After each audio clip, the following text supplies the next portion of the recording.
One of my draft crushes, I think without a doubt, is Brock Bowers. Okay.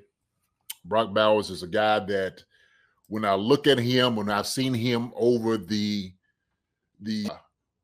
time that he's been there at Georgia, what he's been able to do, because he fits the body type. He could be a wide receiver or a tight end. That's how skillful he really is.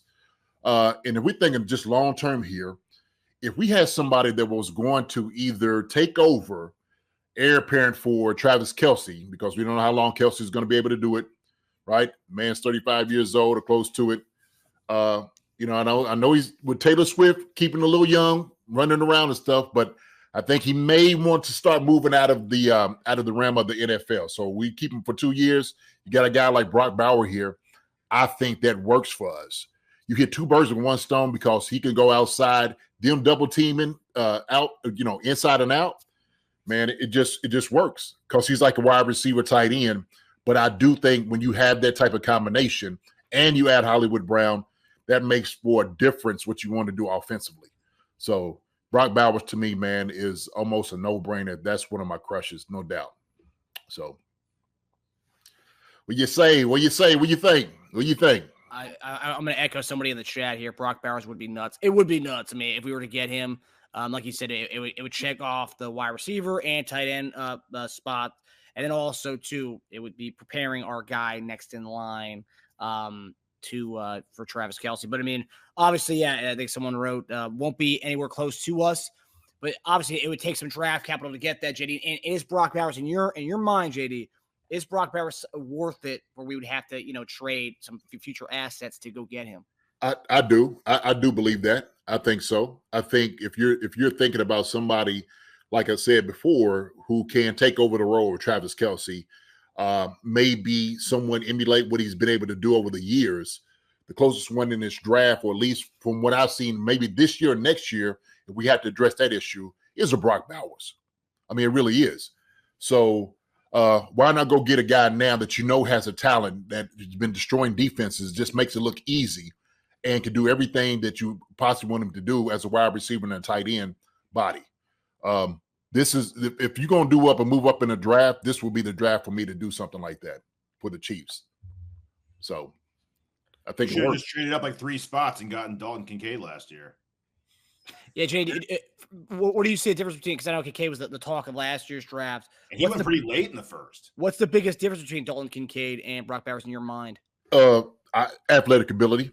I think Brock Bowers, man, has a full route tree. He can do it from inside and outside. He's not your typical guy. To me, he was more so of a wide receiver than he was a tight end. I guess they just really gave him the moniker as a tight end these past couple of years. And so what he's been able to do, I'm just like, this guy right here is unbelievable. I know we talk about Ladd. They brought Ladd up, but I'm just like, Brock Bowers is the guy. Been the guy. So it's really a no-brainer to me, man. When I'm telling you, he fills all the boxes, check them all out. A talent like this that you're going to get from something like Dalton Kincaid better than him, he does it. Brock Bowers is the guy. He's better than Dalton Kincaid. I don't care what tight end you think about the past couple of years, Brock Bowers is better than them, in my opinion. And I play tight end, so. I wouldn't mind it, JD. And of course, I'm one of those guys. Whatever, if Veach likes it, then I'm all for it. So if he feels like he could trade the 3rd round pick we got from Sneed and package together some other stuff to get up in that 1st round to get him, then I'm all for it. Oh yeah, absolutely, 100%. Tej? I've wanted a tight end for years to start kind of taking over, start to slowly grab that torch from Kelce. I don't think Kelce wants to give it up anytime soon. But I just, it would be a lot of draft capital for a guy that we just don't know how much he's going to play next to Kelce for 3 years at least. I don't think Kelce's going to go anywhere for like at least 3 years. 3 to 5. I don't know. I think this draft, that pick really depends on how long you see Kelce play. Yeah, we could do more 2 tight ends since we did a lot more last year. And personally, if he fell to us, I I would be totally okay with it. It just depends how much we give up. If we're talking about giving up, because the way we're just currently built, not that I don't think Bowers is worth it. Bowers is a really, really good tight end. But the way we're built, when we have a Mahomes on offense and basically a Mahomes on defense sucking up like 40 to 50% of our salary cap, we got to have a lot of cheaper guys out there. And if we're having to trade 2 to 3 draft picks to get a guy who's not even going to play full time and really get to where we want him to be until another guy retires, I just, for the time being, I just don't know how much that's going to. So you don't think Browers comes in and starts right away, immediately? He's a starter to me. You put him. So the way I look at it, he's not playing behind Kelce. He plays with Kelce. So when he's that guy that's a wide receiver that you're looking for, who can match up well with linebackers, safeties, corners. Brock Bowers can do it all. He runs great routes. He's very athletic.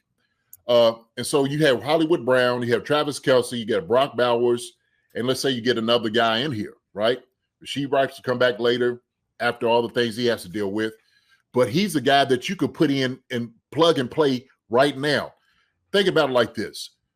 I don't know how many snaps Noah Gray is getting, but you would increase the snaps on the second tight end from something like that. Yeah, I would imagine that.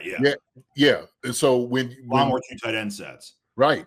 And to me, if you're thinking about like the old, let's just say, old New England, right, with Hernandez and Gronk, well, you have Travis Kelce is more, shiftier. Brock is more shiftier, more athletic than those 2 guys. You have 2 better athletes on the field that matches up really well, size-wise and speed-wise. I think just with overall ability, that's what I think. So Brock Bowers is not going to be wasted. If I get him first round, he is not sitting on the bench. Yeah. I'm not worried about like his output. I think we would, if we took him, it would be because Reed and Nagy already know what they're going to cook up with him. They already have that plan. Like anyone that we draft, I think they already know what his plan is going to be for the most part. We're very calculated in that regard. I would just be worried. It's not about like the player per se. It's just about giving up how much draft capital to give up for a guy that, not to say he won't be worth that, but we just lose so much in overall team improvement because we lose the draft picks for that. We need all the draft picks we can get. I could justify trading 3 first rounders for Marvin Harrison too, but like we'd also lose 3 first rounders in that. So it's not necessarily the guy we're gaining. It's all the other stuff we'd be losing. That's all. I'm not questioning the Bowers selection itself. No. So I think he wouldn't, like, moving up that far, you could probably find a team, and I'm thinking he's probably going to be somewhere around 10 to like 17, 18-ish, right? So immediately put it out and say, hey, what would you take? We're not going to give up the farm for the guy. We're not, okay? If we want to give you a couple of picks, 3rd round, and maybe something next year, cool. Can you do that? I think teams would be willing to do it, especially if they have a better need than we do. So I'm thinking if you address this need now, okay, as opposed to maybe a tackle, because I said the only other tackle in this draft that I would move up for is John Alt. He'd be the guy I move up for, right? Yeah. If we're trying to address an issue that we're going to have a guy here for the next 5 years. Brock Bowers is going to have for the next 5 years. We're going to have to put a whole lot of money in anything else. We're going to have to pay any other tight end. Brock Bowers is that guy. Yeah. Then you can go get wide receivers and all that other stuff somewhere else, right? Yeah. So and I'm with you. I won't give up the farm. If it costs too much money, absolutely not do it. Absolutely not. So, but it's a crush. So sometimes, it takes a lot. Sometimes it takes a lot to get them. Sometimes it never comes to fruition, but we can. Exactly. Yeah. We all have our Halle Berry out there. That's why it's a crush and not a need. Right? Yeah. Exactly. Hi, everybody. Thanks for watching. Subscribe here to get the latest from the show. Also, be sure to check out the best clips from Chief Concerns. And if you prefer to listen to the show, subscribe and follow us on Apple Podcasts, Spotify, and anywhere else you get your podcasts.